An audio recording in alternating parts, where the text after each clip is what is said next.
ओम शांति। 24 दिसंबर 2024 के ईश्वरीय महावाक्य। पहले एक नजर मुरली के मुख्य पॉइंट पर। बाबा ने कहा, जिसने कल्प पहले जितनी पढ़ाई धारण की है उतनी अभी भी करते हैं। पढ़ाई कभी छिप नहीं रह सकती है। पढ़ाई अनुसार पद भी मिलता है। भले आए हैं यह देवता बनने के लिए, परंतु ऐसी चलन भी तो चाहिए। बाप कहते हैं, विनाश काले विपरीत बुद्धि, क्योंकि कायदेशीर बाप से प्रीत नहीं है। बाबा समझते हैं अभी तो बेबी है। ऐसे बेहद के बाप को 3-3 4-4 मास याद भी नहीं करते हैं। मालूम कैसे पड़े कि याद करते हैं। और फिर बाबा ने कहा, याद से याद मिलती है। अभी तुम बच्चे बाप को यथार्थ जानकर याद करते हो, दिल से महिमा करते हो। कई बच्चे बाप को साधारण समझते हैं, इसलिए याद नहीं करते। पहले पहले दो बाप की बात बुद्धि में बिठानी है। बाप ही खुद अपनी पहचान देते हैं। वह सर्वव्यापी कैसे हो सकता है? क्या लौकिक बाप को सर्वव्यापी कहेंगे? एकच भूल के कारण सभी मनुष्य पतित कंगाल बन गए हैं। न मैं सर्वव्यापी हूँ, न श्री कृष्ण सर्वव्यापी है। हर शरीर में आत्मा सर्वव्यापी है। और फिर लास्ट में बाबा ने कहा, परमात्मा की कभी दुर्गति होती है क्या? आत्मा की ही दुर्गति और आत्मा की ही सद्गति होती है। यह सभी बातें विचार सागर मंथन करने की है। परंतु माया ऐसी दुस्तर है जो बच्चों की बुद्धि आगे नहीं बढ़ने देती। दिन भर झरमुई झगमुई में ही टाइम वेस्ट कर देते हैं। बाप को याद न करने से अवस्था अचल अडोल नहीं बन पाती। बाप घड़ी घड़ी खड़ा करते, माया गिरा देती। बाप कहते, कभी हार नहीं खानी है। बाप कहते हैं, बुद्धि को सदा बिजी रखो तो सदा सेफ रहेंगे। इसको ही स्वदर्शन चक्रधारी कहा जाता है। और अब सुनते हैं महावाक्यों को विस्तार से। मुरली का सार। मीठे बच्चे, अपार खुशी व नशे में रहने के लिए देह अभिमान की बीमारी छोड़ प्रीत बुद्धि बनो। अपने चलन सुधारो। प्रश्न है, किन बच्चों को ज्ञान का उल्टा नशा नहीं चढ़ सकता है? उत्तर है, जो बाप को यथार्थ जानकर याद करते हैं, दिल से बाप की महिमा करते हैं, जिनका पढ़ाई पर पूरा ध्यान है, उन्हें ज्ञान का उल्टा नशा नहीं चढ़ सकता। जो बाप को साधारण समझते हैं, वे बाप को याद कर नहीं सकते।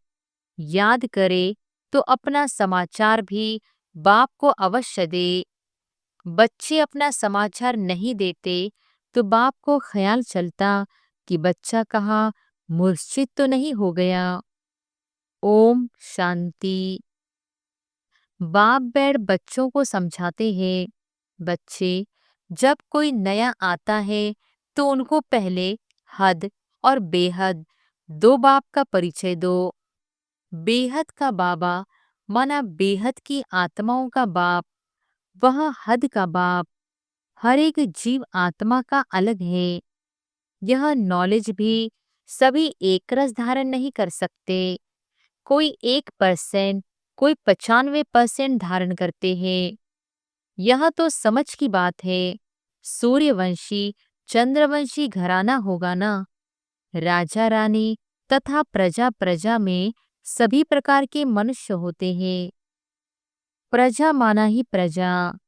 बाप समझाते हैं, यह पढ़ाई है। हर एक अपनी बुद्धि अनुसार ही पढ़ते हैं।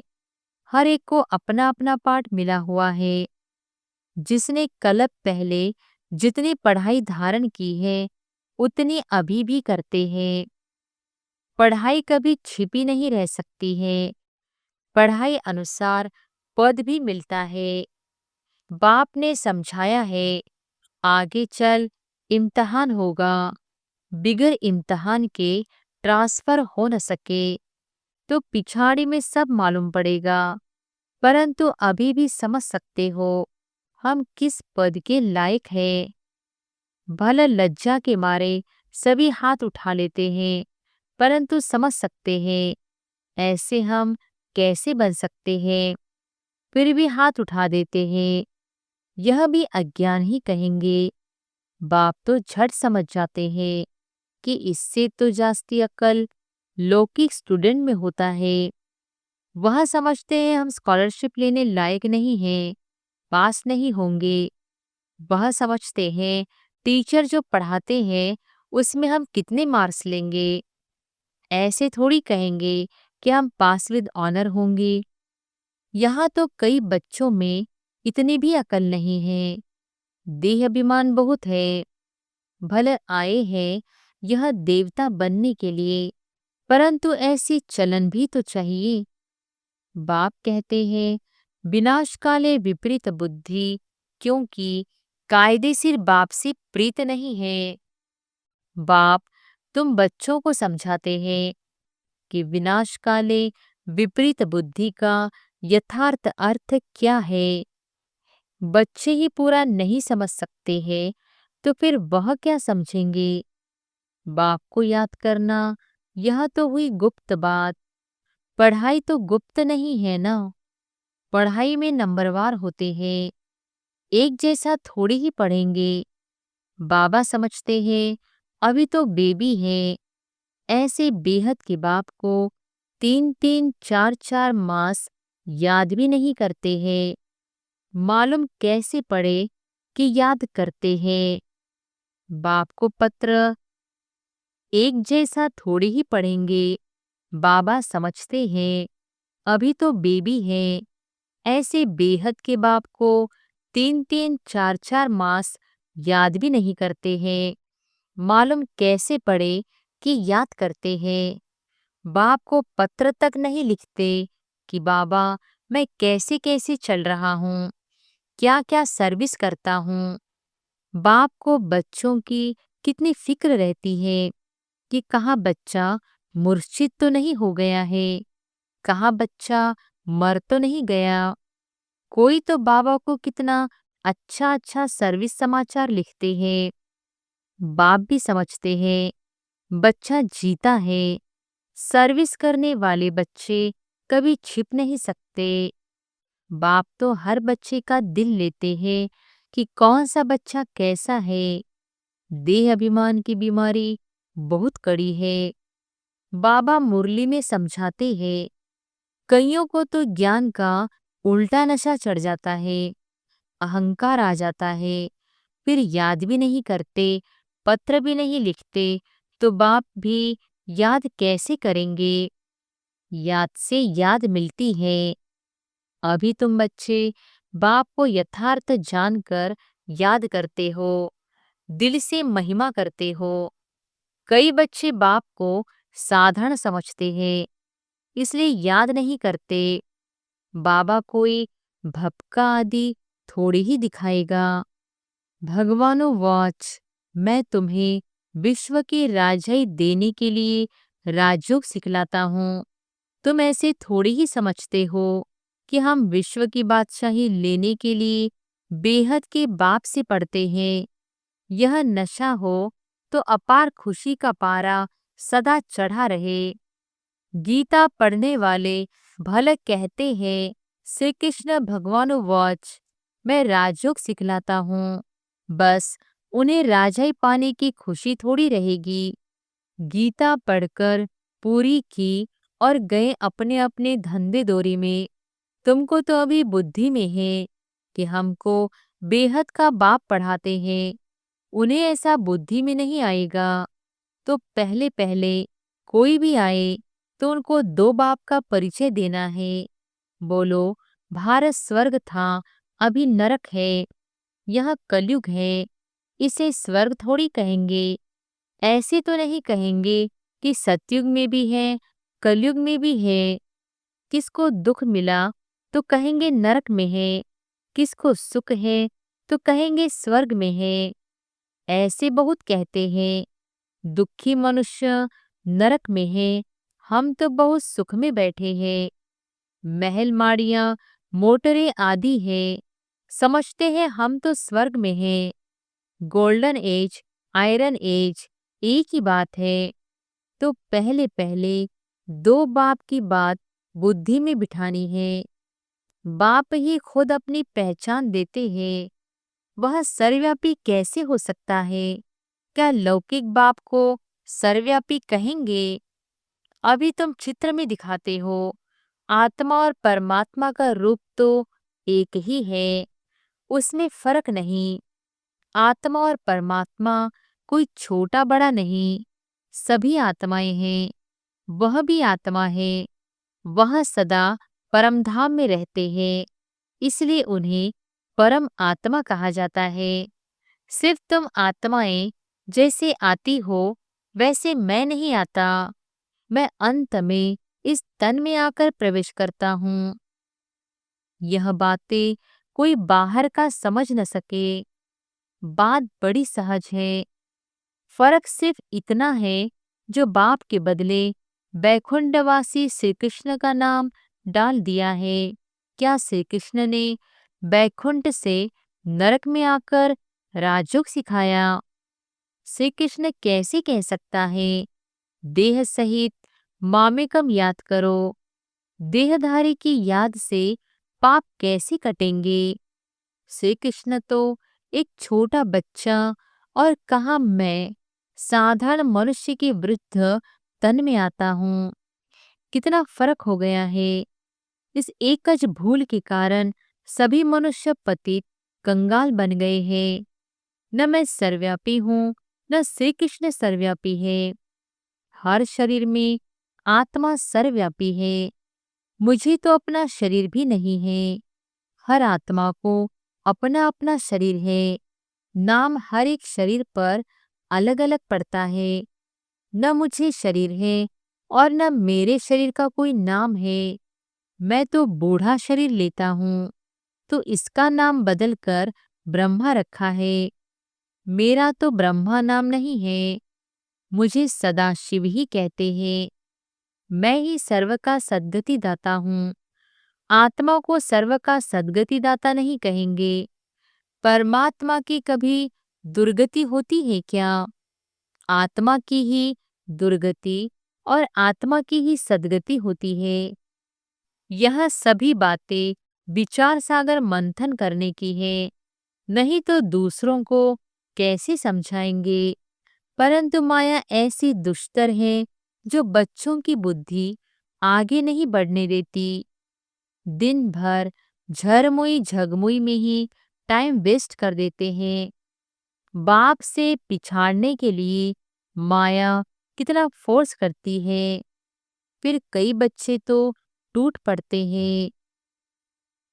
बाप को याद न करने से अवस्था अचल अडोल नहीं बन पाती। बाप घड़ी घड़ी खड़ा करते, माया गिरा देती। बाप कहते कभी हार नहीं खानी है। कलप कलप ऐसा होता है, कोई नई बात नहीं। माया जीत अंत में बन ही जाएंगे। रावण राज्य खलास तो होना ही है। फिर हम नई दुनिया में राज्य करेंगे। कलप कलप माया जीत बने हैं। अनगिनत बार नई दुनिया में राज्य किया है। बाप कहते हैं बुद्धि को सदा बिजी रखो तो सदा सेफ रहेंगे। इसको ही स्वदर्शन चक्रधारी कहा जाता है। बाकी इसमें हिंसा आदि की बात नहीं है। ब्राह्मण ही स्वदर्शन चक्रधारी होते हैं। देवताओं को स्वदर्शन चक्रधारी नहीं कहेंगे। पतित दुनिया की रस्म रिवाज और देवी देवताओं की रस्म रिवाज में बहुत अंतर है। मृत्युलोक वाले ही पतित पावन बाप को बुलाते हैं, हम पतितों को आकर पावन बनाओ, पावन दुनिया में ले चलो। तुम्हारी बुद्धि में है, आज से 5000 वर्ष पहले नई पावन दुनिया थी, जिसको सतयुग कहा जाता है। त्रेता को नई दुनिया नहीं कहेंगे। बाप ने समझाया है, वह है फर्स्ट क्लास, वह है सेकंड क्लास। एक एक बात अच्छी रीति धारण करनी चाहिए। जो कोई आकर सुने तो वंडर खाए। कोई कोई वंडर भी खाते हैं, परंतु फुर्सत नहीं जो पुरुषार्थ करे। फिर सुनते हैं पवित्र जरूर बनना है। यह काम विकार ही मनुष्य को पतित बनाता है। उनको जीतने से तुम जगजीत बनेंगे, परंतु काम विकार उन्हों की जैसे पूंजी है। इसलिए वह अक्षर नहीं बोलते हैं, सिर्फ कहते हैं मन को वश में करो। लेकिन मन अमन तब हो जब शरीर में नहीं हो। बाकी मन अमन तो कभी होता ही नहीं। देह मिलती है कर्म करने के लिए, तो फिर कर्मातीत अवस्था में कैसे रहेंगे? कर्मातीत अवस्था कहा जाता है मुर्दे को। जीती जी मुर्दा अथवा शरीर से डिटैच। बाप तुमको शरीर से न्यारा बनने की पढ़ाई पढ़ाते हैं। शरीर से आत्मा अलग है। आत्मा परमधाम की रहने वाली है। आत्मा शरीर में आती है तो उसे मनुष्य कहा जाता है। शरीर मिलता ही है कर्म करने के लिए। एक शरीर छोड़ फिर दूसरा शरीर कर्म करने के लिए लेना है। शांति तो तब हो जब शरीर में नहीं है। मूल वतन में कर्म होता नहीं। सूक्ष्म वतन की तो बात ही नहीं। सृष्टि का चक्र यहाँ फिरता है। बाप और सृष्टि चक्र को जानना, इसको ही नॉलेज कहा जाता है। सूक्ष्म वतन में न सफेद पोषधारी, न सजे सजाए, न नाग बलाए पहनने वाले शंकर आदि ही होते हैं। बाकी ब्रह्मा और विष्णु का राज बाप समझाते रहते हैं। ब्रह्मा यहाँ है, विष्णु के दो रूप भी यहाँ है। वह सिर्फ साक्षात्कार का पार्ट ड्रामा में है, जो दिव्य बुद्धि से देखा जाता है। क्रिमिनल आंखों से पवित्र चीज दिखाई न पड़े। अच्छा, मीठे मीठे सिकिलधे बच्चों प्रति माता पिता बाप दादा का याद प्यार और गुड मॉर्निंग। रूहानी बाप की रूहानी बच्चों को नमस्ते। धारणा के लिए मुख्य सार। पहली पॉइंट, अपने आप को सदा सेफ रखने के लिए बुद्धि को विचार सागर मंथन में बिजी रखना है। स्वदर्शन चक्रधारी बनकर रहना है। झरमुई झगमुई में अपना समय नहीं गंवाना है। दूसरी पॉइंट, शरीर से डिटैच रहने की पढ़ाई जो बाप पढ़ाते हैं वह पढ़नी है। माया के फोर्स से बचने के लिए अपनी अवस्था अचल अडोल बनानी है। वरदान है, ब्रह्मा बाप समान लक्ष्य को लक्षण में लाने वाले प्रत्यक्ष सैंपल बन सर्व के सहयोगी भव। ब्रह्मा बाप समान लक्ष्य को लक्षण में लाने वाले प्रत्यक्ष सैंपल बन सर्व के सहयोगी भव। जैसे ब्रह्मा बाप ने स्वयं को निमित्त एग्जाम्पल बनाया, सदा यह लक्ष्य लक्षण में लाया, जो ओटे सो अर्जुन। इसी से नंबर 1 बने। तो ऐसे फॉलो फादर करो। कर्म द्वारा सदा स्वयं जीवन में गुणमूर्त बन, प्रत्यक्ष सैंपल बन, औरों को सहज गुण धारण करने का सहयोग दो। इसको कहते हैं गुणदान। दान का अर्थ ही है सहयोग देना। कोई भी आत्मा अब सुनने के बजाय प्रत्यक्ष प्रमाण देखना चाहती है, तो पहले स्वयं को गुणमूर्त बनाओ। स्लोगन है, सर्व की निराशाओं का अंधकार दूर करने वाले ही ज्ञान दीपक है। अच्छा, ओम शांति।